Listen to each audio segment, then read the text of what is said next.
Welcome to another episode of First Past the Post podcast. I'm delighted to say I'm with my co-host again, Liam. Liam, how are you, mate? I'm good, mate. How are you doing? Yeah, all good, and delighted to say we've got another jockey on this evening with us. Jockey Thore Hammer Hansen. Thore, how are you? Yeah, very good. Thanks. Yourself? Yeah, all good. Delighted to have you on tonight, and we'll get straight into it, really. So how did you get into the sport of racing? Was it all in family background, and then it eventually came to you? 100%. My dad was a jockey. He's ridden over 1,000 winners and Group 1 winners. And my granddad was as well. I think he had over 800. So it's been generations now, and it came to me at some stage. Obviously, your father and grandfather were jockeys. What was your earliest memory of racing that you can remember? I've been going to race courses with obviously my dad ever since I was a baby. I can't really recall the first time I can remember, but the one that stood out was the day he had a 5-timer on the Norwegian Derby Day, and that's probably the day I decided it's a sport I want to get into and take it more seriously than I have been at the stage. And that's probably the biggest memory. And obviously, like you mentioned there, your dad and your granddad. I mean, was racing the only option you had? And did your dad sort of encourage you and sort of motivate you in a way to think, right, my son's going to go and sort of try and do what I did in his career as well? In a way, it started off, obviously, every little kid has to dream of becoming a professional footballer. And I was not blowing my own trumpet, but I think I was quite good. But I got to a stage where I had to pick either football or riding because both took up so much time. And luckily, I picked riding. So, if I would have ever made it pro or whatever in football, I doubt it. But luckily, I chose riding. And obviously, we know you ride out for Richard Hannon a lot. I mean, just tell us a bit about the story there. Like, how did that opportunity come around for you to go and ride for Richard Hannon? And is there any experiences you've had sort of in your first few years as a jockey, like riding abroad or anything like that?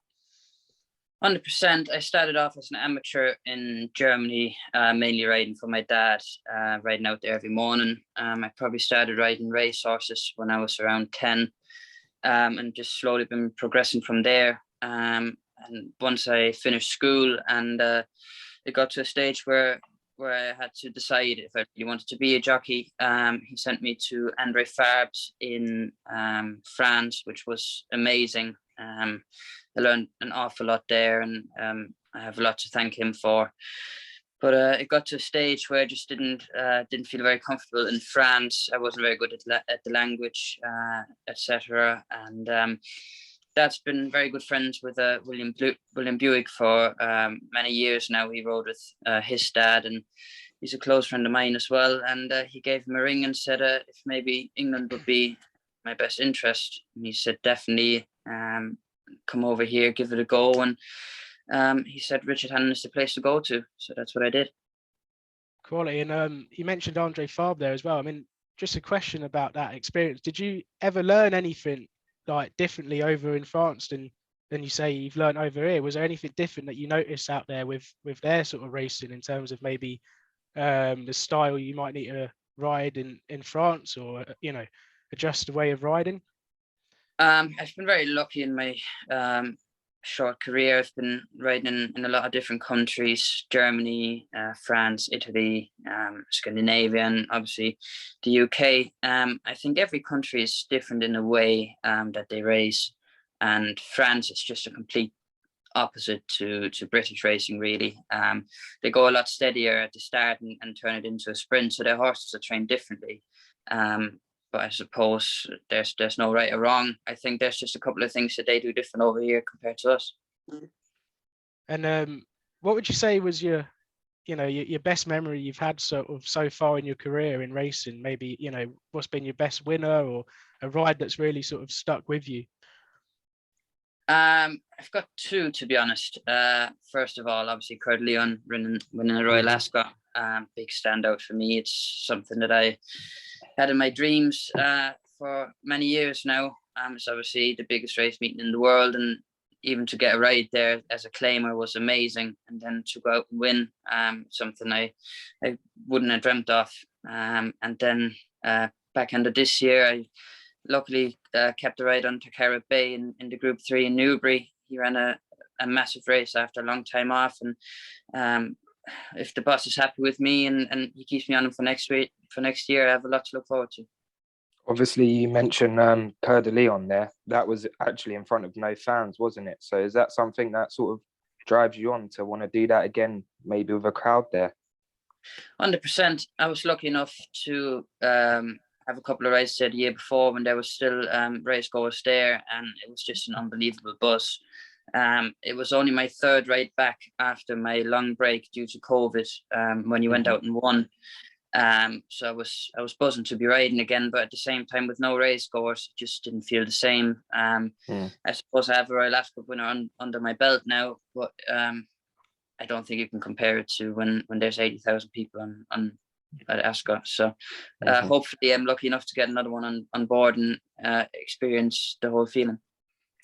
Just going back to the start of your career as well, do you remember the first ever winner you ever rode, and where was it?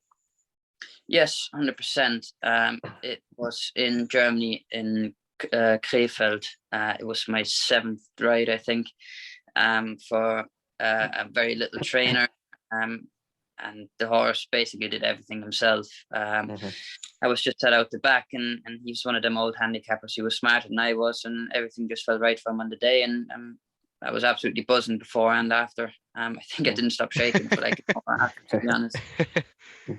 And just obviously touching on your Ascot winner there, I mean, I want to link that to sort of, is there sort of one race, well, you could say worldwide or in England, that you'd really want to win? Like, is there one that you'd think, right, I really want to try and achieve this goal of winning this race?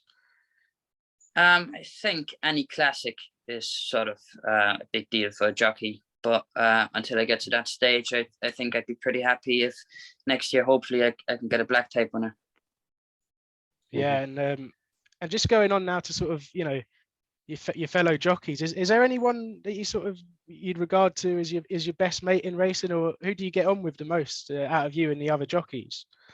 I'm very lucky. I've got a lot of good friends in the weighing room and outside the weighing room that are involved in racing. I probably have to say Sean Levy. He helped me a lot when I first came over.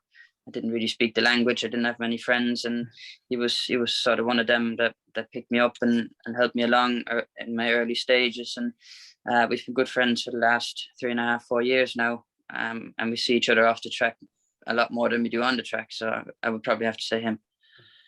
And is there? Oh, go on. Sorry, Go on. Is there any particular race course you enjoy riding at, like more than others? Sorry. I think we're very lucky. We have very good racetracks in the UK, very fair, and they're all different. But I think Ascot is just it's got that prestige about it, and if you ride a with Ascot, it's just always something special. And just going back there, you mentioned Sean Levy. Obviously, you both ride out for Richard Hannon quite often. And just touching on Richard Hannon, like, what is he like as a bloke to sort of have a relationship with, in terms of racing, and how much has he helped you as well? And what sort of guy is he to work with?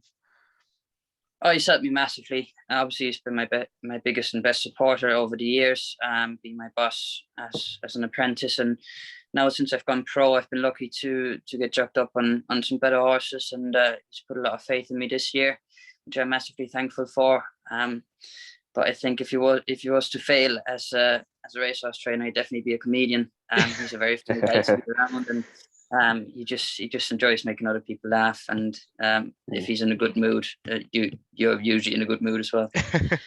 You said there, like, since you've gone pro, you've had the chance to ride some better horses. Is there one standout horse you'd say is the best horse you've ever ridden?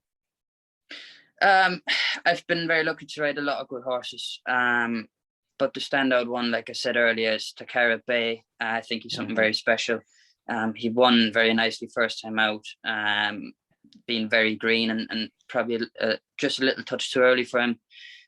He then had a minor injury, and we sort of gave him a long break, and he came back on bottomless ground, 7 furlongs at Newbury. He got left in front, and he ran a huge race. He only just got beat, and I think if he would have had a little prep run for that, he would have probably gone and won. I think he's an amazing horse, and hopefully I can keep the ride in him. And there's a lot of big races next year for him. Well, I was just going to ask a question that we ask, jockeys when we have them on about a horse that they'd like to sort of give us and our listeners to sort of take note of, and I think you've answered it there with him already. But is there any other horse that you'd sort of you'd let us know if any horse that you're working with or you've sort of ridden in the past, but you think can actually go on to sort of achieve big things or do well in quite high graded races? Yes, definitely. I mean, we're lucky we have around 300 horses, so obviously there's going to be a couple of standouts there. We've had a very good year with our 2-year-olds. Obviously, very early to tell for the babies at this stage. Lucille, I think, looks like a horse that could be training on and going on to doing bigger and better things next year. So he would probably be the one alongside, obviously, Takara Bay. What would you actually say is the biggest challenge you face being a jockey? Definitely the mental side of things. Might sound a little bit stupid, but traveling in a car for as many hours as jockeys do gets very tiring. And it's all fine and forgotten about if you have a very good day. You ride a couple of winners or the horses run well.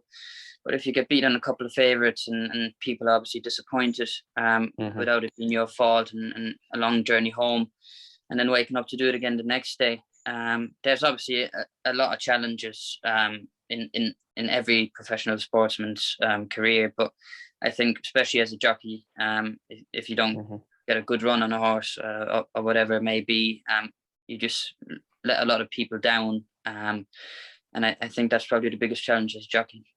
And I mean, I suppose that sort of links its way to sort of how much pressure you feel as well. And obviously you touched on it there. I mean, that is a lot of pressure, isn't it, to sort of have on your shoulders if you've got sort of big favourites that you're riding and you don't want to let people down. And with Coeur de Lion at Ascot, did you feel pressure going into that race as well, where you're thinking, you're still a very young jockey and this is a chance to sort of put your name on the stage, and if I win this race, people are going to notice me more. So did you feel pressure going into that race as well? To be honest, strangely enough, that was actually one of the races I was the calmest I've ever been. Purely because I didn't think he had a chance going into the race. He worked very well. A couple of days beforehand, we had the visors on first time. On his work, I thought he could win. But in races like that, there were 30-odd runners, and you just need an awful amount of luck. Everything went right that day, but there was, like I said earlier, there was no public there. I was very calm that day, and to be honest, I don't really feel pressure anymore when on the horse. It's more the people that are involved with the horse, the trainers and all the owners, especially when you ride for big syndicates. And obviously the owners often don't have as much of an inside information as you do. And if you have 50 owners disappointed, it's not a great feeling. Just another question we always ask our guests: if you could ride one horse from the past and one from the present, who would they be, and why? Obviously, you're gonna have to say Frank. I think he was it's the way he went and won his races and put him to bed. He was never really out of first gear, so that's sort of a no-brainer. Horses that are running now. Good question, actually. I think Hurricane Lane would have to be up there. He was very impressive. We spoke to Marco Gianni and he said exactly the same. He was very impressive in all of his races. Even when he in the Derby and in the Arc, he's just hugely impressive. Yeah, no, top horse. And obviously, he's still a young upcoming jockey as well. And do you think there's any other young jockeys that are making their way through the ranks that people might have to keep an eye on in a few years' time? Any sort of young apprentices that you may feel could go on to achieve big things? Definitely. I think there's a lot of talented claimers out there. I think in the last couple of years with the COVID and the one meeting rule, it's gotten a lot harder for apprentices to lose their claim and to sort of step up in their career. because for everyone at the minute, it's very hard to get spare rides. And obviously as a claimer, you're not very often going to get chosen above William Buick, James Doyle, Ryan Moore, types of them. So it's definitely gotten harder. I think we have a very good apprentice at ours at the minute, Liam Brown. He's just started riding, but he seems to improve all the time. So I think he's one to keep an eye out for. Obviously, Mark Crean had a very good year this year. I think he's definitely going to step up and be a good jockey one day. And like I said, there's a lot of them out there, but it's very tough at the minute. And obviously, you've just ridden off your claim as well. Is there any sort of targets you've set yourself for next season? I think setting targets is very hard because it's not based on your own performance, but on the performance of horses as well. And if you're lucky enough to get on a good horse, you're going to go on to win good races. That's what it's all about in this game. It's all luck, but sort of a half an aim would be to get a group winner.